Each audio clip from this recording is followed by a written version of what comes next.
देश के सबसे बड़े सूबे उत्तर प्रदेश में गंगा और घाघरा के मध्य स्थित जिला आजमगढ़ 44 साल बाद एक बार फिर चर्चा में है, राजनीतिक चर्चा में है। कैफी आदमी का शहर आजमगढ़। दरअसल 1978 में भी यहाँ लोकसभा का उपचुनाव हुआ था और प्रतिष्ठा की लड़ाई हुई थी कांग्रेस और तत्कालीन सत्तारूढ़ पार्टी के बीच, जनता पार्टी के बीच।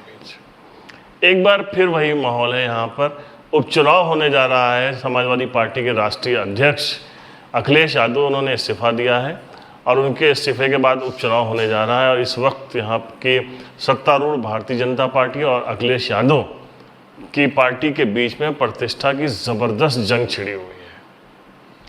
उस चुनाव में कांग्रेस ने एक बड़ा ज़बरदस्त पैंतरा अपनाया था और इंदिरा गांधी ने यहाँ की जो बाराबंकी जनपद की बहुत ही फेमस लीडर थी मोहसिना किदवाई, उनको वहाँ से उपचुनाव लड़वाया था और बहुत ही प्रीत माहौल में भी जीत हासिल की थी। और एकदम से उन्होंने अपनी वापसी की एक इबारत लिख दी थी। कुछ ऐसा ही इस बार जो है वहाँ पे प्रतिष्ठा की लड़ाई नज़र आ रही है। हम आपको बताएंगे कि पूरी कहानी क्या थी, पूरी पटकथा कैसे लिखी गई थी। जय हिंद दोस्तों, मैं हूँ परवेज अहमद, आप देख रहे हैं द पॉलीग्राफ। दरअसल इमरजेंसी का जो दौर था उसमें कांग्रेस के खिलाफ देश और प्रदेश में ज़बरदस्त आक्रोश देखा जा रहा था। उसका नतीजा भी ये हुआ कि जो 1977 में जो लोकसभा का चुनाव हुआ उसमें उत्तर प्रदेश की सभी 85 सीटों पर कांग्रेस की करारी हार हुई। उसमें उत्तराखंड अलग नहीं हुआ था। 85 सीटें होती थी उत्तर प्रदेश की लोकसभा की, सभी सीटों पे कांग्रेस के प्रत्याशी धाराशायी हो गए, बुरी तरीके से हार गए। उसके बाद जो उत्तर प्रदेश का विधानसभा का चुनाव हुआ उसमें भी कांग्रेस को बुरी तरीके से हार का सामना करना पड़ा और जनता पार्टी की सरकार यहाँ पे बनी। अब इसके बाद जो उत्तर प्रदेश में विधानसभा का चुनाव हुआ उसका भी नतीजा, उसके भी परिणाम बिल्कुल इसी तरीके से है और कांग्रेस को ज़बरदस्त हार का सामना करना पड़ा और जनता पार्टी की यहाँ पर सरकार बनी। अब आजमगढ़ के उस वक्त के जो सांसद थे राम नरेश यादव, उनको जो है उत्तर प्रदेश का मुख्यमंत्री चुना गया, लिहाजा उनको आजमगढ़ से इस्तीफा देना पड़ा। और 1978 में आजमगढ़ का उपचुनाव होना था। ये उपचुनाव जो उस वक्त था, उससे पहले जो मीटिंग हुई थी उसमें कांग्रेस के जो उस वक्त के उत्तर प्रदेश के सारे दिग्गज लोग थे वो यही कह रहे थे कि प्रदेश में बहुत जो माहौल है वो कांग्रेस के अनुरूप नहीं है बिल्कुल, इसलिए अपना प्रत्याशी न उतारा जाए। एकदम जब चुनाव करीब आ गया तो मोहसिना किदवाई उत्तर प्रदेश में बाराबंकी ज़िले का बड़ा गांव है, वहाँ की रहने वाली थी, एमएलसी थी। बहुत बड़ा परिवार उनका आता है वहाँ किदवाइयों का, रफ़ी अहमद किदवाई साहब, जमीलुर रहमान किदवाई साहब, बड़े बड़े नाम हैं वहाँ पे। उस घराने से मोहसिना किदवाई थी, अलीगढ़ यूनिवर्सिटी की पढ़ी हुई थी और बहुत ही मतलब तेज तर्रार लीडर थी।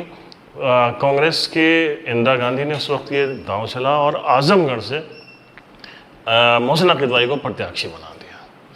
अब ये चुनाव जब था तो उस वक्त यहाँ के जितने अफसर थे उत्तर प्रदेश के, उनको सबको पता था कि जो हमारी प्रदेश और केंद्र की सरकार है वो बिल्कुल पसंद नहीं करती है इन लोगों को और वो चाह रही है किसी भी कीमत पे इस प्रतिष्ठा की लड़ाई में सत्तारूढ़ पार्टी जीते।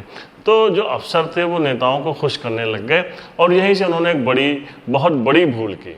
हुआ यूँ कि मिसेस इंदिरा गांधी, उन्होंने खुद कमान संभाल रखी थी और दूसरी तरफ जनता पार्टी के जो प्रत्याशी थे उनके लिए चौधरी चरण सिंह जो उस वक्त के गृह मंत्री थे, उन्होंने कमान संभाल रखी थी और किसी भी कीमत पे प्रतिष्ठा की ये लड़ाई वो जीतना चाहते थे। तो अफसर जो है वो चौधरी चरण सिंह साहब को, मुख्यमंत्री साहब को खुश करना चाहते थे। उस चक्कर में उन्होंने ज़रूरत से ज़्यादा सख्ती दिखानी शुरू कर।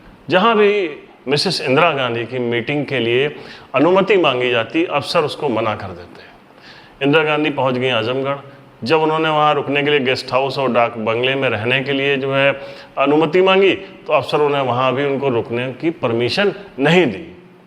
इंदिरा गांधी, आप जानते हैं, सियासत की दिग्गज खिलाड़ी, उन्होंने अपना बोरिया बिस्तर संभाला और बोरिया बिस्तर संभाल कर वो पहुँच गई मंदिर और मंदिर में रहने के लिए पहुँच गई। बेचारी हो गई इंदिरा गांधी।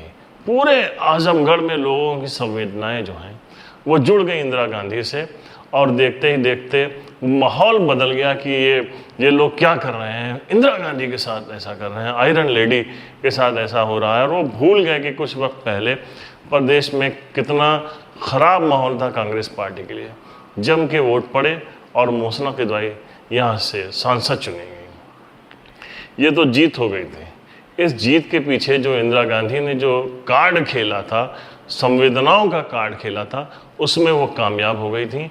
और यहीं से जो सत्तारूढ़ पार्टी थी उसके खिलाफ माहौल बनना शुरू हुआ और पूरे देश में इंदिरा गांधी बेचारी हो गई और अगले चुनाव में उन्होंने वापसी की। इस बार भी उत्तर प्रदेश में 44 साल के बाद, यानी कि 1978 के बाद 2022 में यहाँ उपचुनाव होने जा रहे हैं। कांटे की टक्कर है। निरहुआ एक बार फिर भारतीय जनता पार्टी के प्रत्याशी हैं, जबकि समाजवादी पार्टी ने धर्मेंद्र यादव को, जो पूर्व सांसद रहे हैं बदायूं से, अपने ही परिवार के हैं अखिलेश यादव के, उनको अपना प्रत्याशी बनाया है। त्रिकोणात्मक यहाँ लड़ाई है। बीएसपी के जो गुड्डू झमाली हैं वो भी जो है अपनी ताल ठोके हुए हैं। लेकिन देखना है कि प्रतिष्ठा की ये लड़ाई कौन जीतता है, कौन सियासत के दांव खेलने में माहिर निकलता है और जनता किसके पक्ष में आगे का माहौल बनाती है। हम सियासत की तमाम खबरें आप तक पहुंचाते रहेंगे। आप देखते रहिए द पॉलीग्राफ। जय हिंद।